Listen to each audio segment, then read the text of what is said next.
आइए जानते हैं आज के प्रमुख अंतर्राष्ट्रीय खबरों को। पहले एक नजर हेडलाइंस पर। श्रीनगर पहुंचे प्रधानमंत्री नरेंद्र मोदी, कहा आर्टिकल 370 हटने से लोग हैं खुश। मुख्यमंत्री के बाद मेरे पास पावर गब्बर सिंह समझ लो, मंत्री बनते ही बदले ओम प्रकाश राजभर के तेवर। लोकसभा चुनाव में कांग्रेस का हो जाएगा इतना बुरा हाल जितना इतिहास में कभी नहीं हुआ। होली से पहले केंद्रीय कर्मचारियों को तोहफा, डीए में 4% बढ़ोतरी का हो सकता है ऐलान। चाइना को मुंह तोड़ जवाब देने के लिए भारत से फाइटर जेट खरीद सकता है ये देश। नई आफत पैरोट फीवर ने डराया, अब तक 5 लोगों की मौत।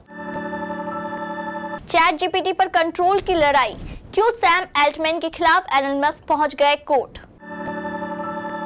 धर्मेंद्र के पैर में लगी चोट, फैंस टेंशन में। और धर्मशाला में गरजे यशस्वी जायसवाल, बने एक हजारी।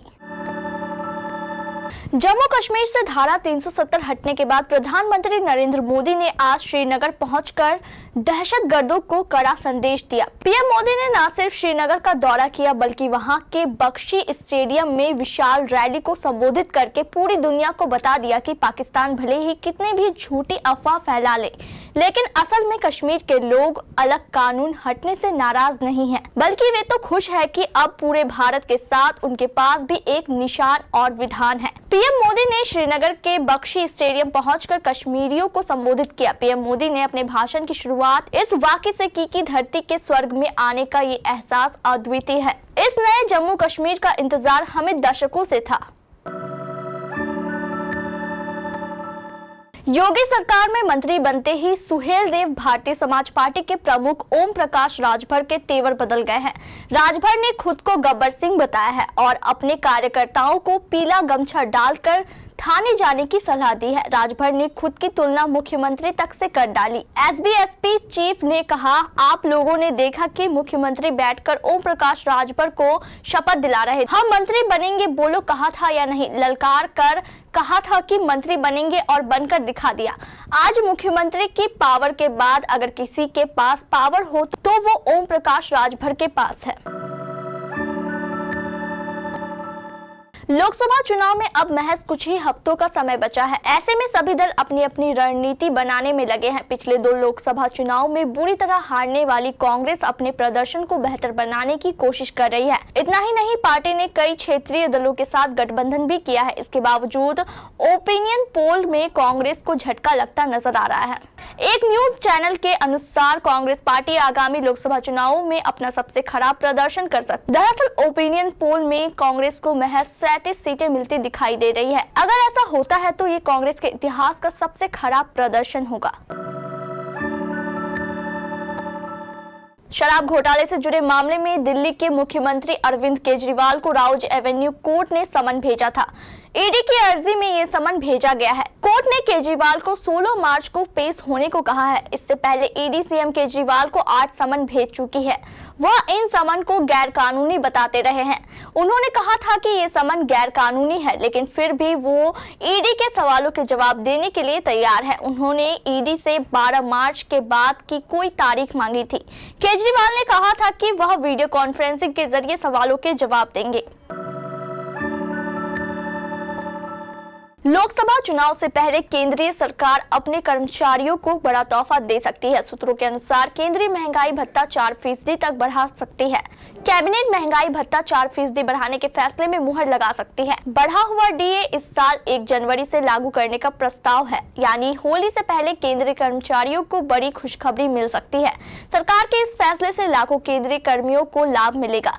डीए बढ़ने से अब सरकारी कर्मचारियों की सैलरी भी बढ़ जाएगी। इससे पहले पिछले साल अक्टूबर में महंगाई भत्ता 4% बढ़ाया गया था। केंद्रीय कैबिनेट के इस फैसले का फायदा 48 लाख केंद्रीय कर्मचारियों को और करीब 68 लाख पेंशनर्स को मिलेगा।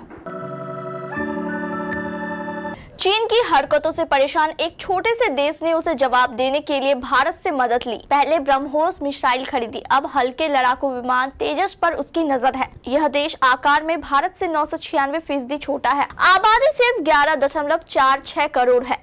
यह महाराष्ट्र की आबादी से थोड़ी ही ज्यादा है। यह देश है फिलीपींस। इस देश की आर्मी यह चाहती है कि उसके तटों पर एंटी शिप और लैंड अटैक ब्रह्मोस मिसाइलों को तैनात किया जाए। इसके पहले फिलीपींस की मरीन कोर्स ने एंटी शिप ब्रह्मोस मिसाइलों की 3 बैटरी खरीदी है। सिर्फ इतना ही नहीं, फिलीपींस की वायुसेना अब उसके फाइटर जेट्स के लिए तेजस फाइटर जेट पर विचार कर रही है। इन देशों में अब तक 5 लोगों की मौत हो चुकी है और कई मामले सामने आए हैं। यह संक्रमण मुख्य रूप से संक्रमित पक्षियों के संपर्क में आने से होता है। साल 2023 में और 2024 की शुरुआत में सिटाकोसिस के मामलों में वृद्धि देखी गई है। खासकर नवंबर-दिसंबर 2023 के बाद से यह तेजी से फैला है। इसे पैरेट फीवर कहा जाता है। क्लैमिडोफिला सिटासी नामक बैक्टीरिया के कारण होने वाला एक श्वसन संक्रमण है। यह बैक्टीरिया आमतौर पर पक्षियों में पाया जाता है। इंसानों में यह संक्रमण आमतौर पर संक्रमित पक्षियों के संपर्क में आने से फैलता है। पालतू पक्षियों को रखने वाले लोग, मुर्गी पालन करने वाले पशु चिकित्सक और ऐसे इलाकों में रहने वाले माली जिनके आसपास संक्रमित पक्षी पाए जाते हैं, उन्हें इसका खतरा ज्यादा है। एलन मस्क एक बार फिर चर्चा में है। इस बार मस्क चैटजीपीटी की पेरेंट कंपनी ओपन एआई को लेकर चर्चा में है। ओपन एआई से एलन मस्क का रिश्ता काफी पुराना है। यह रिश्ता उन दिनों का है जब कंपनी की नींव रखी जा रही थी। हालांकि मस्क बाद में ओपन एआई से अलग हो गए थे। अब मस्क ने ओपन एआई और कंपनी के सीईओ सैम ऑल्टमैन पर केस किया है। उन्होंने सैम पर कंपनी के कॉन्ट्रैक्ट्स को तोड़ने और अलग बिजनेस प्रैक्टिसेस का आरोप लगाया है। कंपनी पर किए गए केस में मस्क ने कहा कि ओपन एआई अब ह्यूमैनिटी की भलाई से ज्यादा माइक्रोसॉफ्ट को ज्यादा से ज्यादा प्रॉफिट दिलाने पर फोकस कर रही है। इसके बाद सैम ऑल्टमैन ने अपने और मस्क के बीच की पुरानी बातचीत को शेयर किया।